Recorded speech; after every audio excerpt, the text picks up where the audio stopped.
Hi, it's Friday the 19th of December 2025, and welcome to this week's My Thoughts vlog.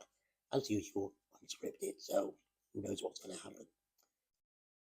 Not too much to talk about this week, but one question I have been asked by Miko is regarding terminology, because I mentioned in a previous video that I didn't like the term victim, and is not one I'd associate with myself or the veterans or descendants. And I think he wanted to know why. And I think the reason I don't like the word victim is because it speaks of power and being powerless.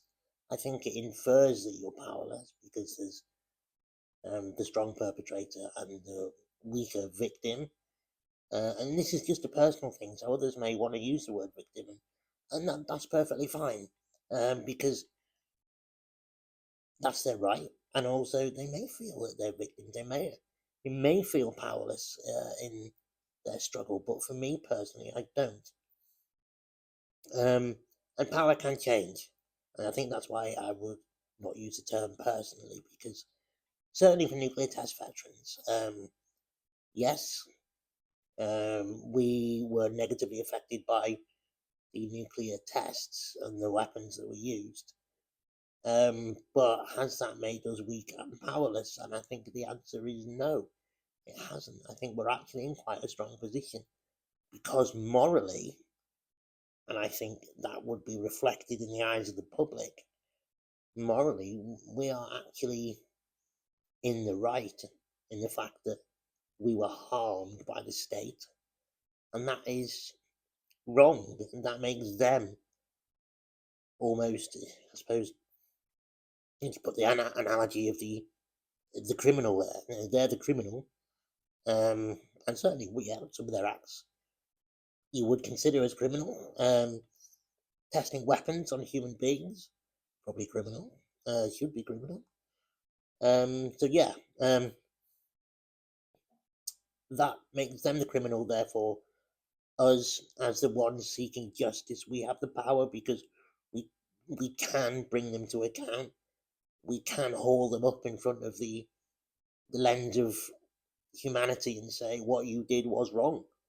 Whether they take that accountability is another thing, but I think that puts us in powerful position, if anything, because we have right on our side, and I think that is really, really important.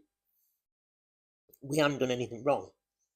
Um, the veterans didn't do anything wrong; they were following orders. In fact, had they not followed the orders, then they would have been court-martialed. So, yeah, we're not weak, we're not powerless. We're the opposite, really. That's how I think. And the way the campaigners have conducted themselves, and this goes for all the Hillsborough Law campaigners as well. And I don't just mean the Hillsborough families, I mean all those within the Hillsborough Law Now campaign. They are powerful people, really powerful.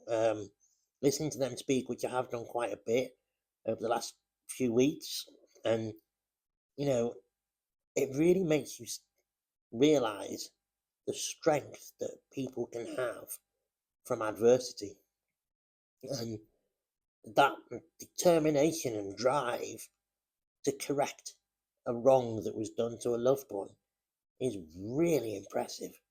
It's staggering, it's inspiring, and it's whatever you are, you know, campaigning for in Hillsborough Law Now. You are great. You really are.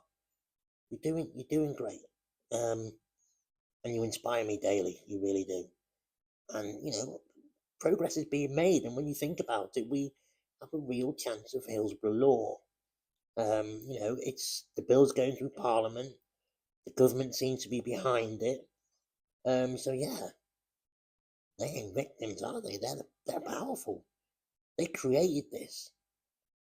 Um, you can't create something like Hillsborough Law from a position of weakness. You create it because you're strong and you're powerful, and your message is it's strong, and you kind of your moral compass is pointing in the right direction, and people recognise that, and that's why they get behind it. So yeah, it's good. It really is good. I'm so pleased the progress Hillsborough Law is making, and I am chuffed to bits to be representing lab rats within that process. And together, it will make a difference. We will make a difference together, and we will correct this culture of covering up that the UK has and has blighted our history for decades. And it's going to make the world or certainly Britain, a better place for the next generations. That really makes me proud. I am very happy to be part of that. So that's that. And I suppose the only other thing is, this is the last message before Christmas. So I hope Santa brings you everything you want and you have an amazing time. I'm looking forward to it. Sasha is absolutely Christmas nuts. But I suppose tell me a 4-year-old it isn't. So we've got his present. That's sorted. I've had a word with Santa. I tell Sasha that I speak to Santa on the phone so he knows where he lives. And I've checked that Santa knows what Sasha wants. And yes, Sasha's happy now. He's looking forward to it. Although he's asking if it's Christmas Day every day when he wakes. So yeah, I'm really looking forward to seeing his little face on Christmas Day. It's going to be amazing. But yeah, I guess that's all from me for this week. But yeah, whatever you're doing over the festive period, have an absolutely fantastic time. A lot of us on the campaigns have worked so hard, so I just hope we have a little break, a little reset, a little rest, and let's make 2026 the year that happens for Hillsborough Law now, and the year that happens for the Nuclear Test Veteran Campaign, because I've got a feeling in my bones it just might be. So there we go. So thanks again, and I'll catch you before New Year. So thanks for watching, and if you've got any questions for my next one, just ask away, and I'll see you soon. Thanks a lot. Bye bye.